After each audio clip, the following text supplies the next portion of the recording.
ആ ചേച്ചി ചേച്ചി അന്ന് കണ്ട ആളല്ലേ? എന്തൊക്കെയാണ്? ഓ സുഖം, സുഖായിരിക്കുന്നോ? എന്നെ ഒന്ന് പഞ്ഞിക്കിട്ട വീഡിയോ വരലായി ഞാൻ കണ്ടായിരുന്നു. എന്തെങ്കിലും പറയാനുണ്ടോ? എന്ത് പറയാനാ, അന്തസ്സായിട്ട് സ്വന്തം മോൻ കാണിച്ചിട്ട് കണ്ടന്റ് ഉണ്ടാക്കി പൈസ മേടിക്കണം. അല്ലാണ്ട് വഴി പോകുന്നവനോട് ഓരോ ചോദ്യം ചോദിച്ചിട്ട് അവന്റെ വിവരമില്ലായ്മേനെ കണ്ടന്റ് ആക്കിയിട്ട് അത് മറ്റുള്ളവർക്ക് ആഘോഷിക്കാൻ ഇട്ട് കൊടുക്കരുത്. അതിനെതിരാണെന്ന് ഞാൻ പറഞ്ഞത്. പിന്നെ ചില ആൾക്കാരുണ്ട് ഈ മഞ്ഞക്കുയിൽ നീലക്കുയിൽ എന്നൊക്കെ പറഞ്ഞത്, അവരെയൊക്കെ മുഖം ഇതുവരെ കണ്ടിട്ടുണ്ടോ ചേട്ടാ?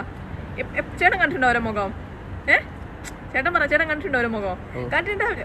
ചേട്ടൻ കണ്ടിട്ടുണ്ടോ? ഞാൻ കണ്ടിട്ടില്ല. അവരെ മുഖം അങ്ങനെയൊന്നും അവർ മീഡിയയിൽ വരില്ല. അവരെ കണ്ടന്റ് എന്താ, ഒരു പെണ്ണടി അല്ലെങ്കിൽ ഒരു പെണ്ണ് വണ്ടിയിൽ നിന്ന് ഇറങ്ങുമ്പം എവിടെ വെച്ചിട്ടുണ്ടെങ്കിൽ, ക്യാമറ വെച്ചിട്ടുണ്ടെങ്കിൽ ആൾക്കാർ ശ്രദ്ധിക്കുന്നവർക്കറിയാം. അതിൽ അങ്ങനെയൊക്കെ ജീവിച്ചു പോകുന്ന കുറേ ആൾക്കാരുണ്ട്. സ്വന്തമായിട്ടും അന്തസ്സായി സ്വന്തം മുഖം കാണിച്ച് കണ്ടന്റ് ഉണ്ടാക്കി പൈസ മേടിക്കട്ടാ. അല്ലാണ്ട് ചുമ്മാ വഴിക്കൂടെ പോകുന്നവന്റെ വിവരമില്ലായ്മനെ ആഘോഷിക്കാൻ ഇട്ട് കൊടുക്കരുത്. എല്ലാവർക്കും ഒരേ ജീവിത സാഹചര്യത്തിൽ വന്ന ആൾക്കാരൊന്നും ആയിരിക്കില്ല. ചേട്ടൻ എന്തേ പറയാറുണ്ടോ? ചേട്ടനെ കുറെ തെറി വിളിച്ചല്ലേ വീഡിയോന്റെ അടിയിൽ വന്നിട്ട്? ഇല്ലേ? പിന്നെ ഇനിയിപ്പോൾ കുറേ ആൾക്കാർ വന്ന് ചോദിക്കും ഇത് സ്ക്രിപ്റ്റഡ് അല്ലേന്ന്. തീർച്ചയായും സ്ക്രിപ്റ്റഡ് ആണ്. ഞാൻ അന്തസ്സായിട്ട് എൻ്റെ മുഖം കാട്ടിയിട്ടാണ് പൈസ മേടിക്കുന്നത്. അല്ലാണ്ട് വേറെ ആരും മുഖം കാട്ടി കണ്ടന്റ് ആക്കി ക്യാഷ് ഉണ്ടാക്കുന്നില്ല. സ്വന്തം മുഖം ധൈര്യത്തോടെ കാട്ടി കണ്ടന്റ് ആക്കി ക്യാഷ് ഉണ്ടാക്കുന്നു. സോ അതിൽ ഞാൻ അഭിമാനം കൊള്ളുന്നു.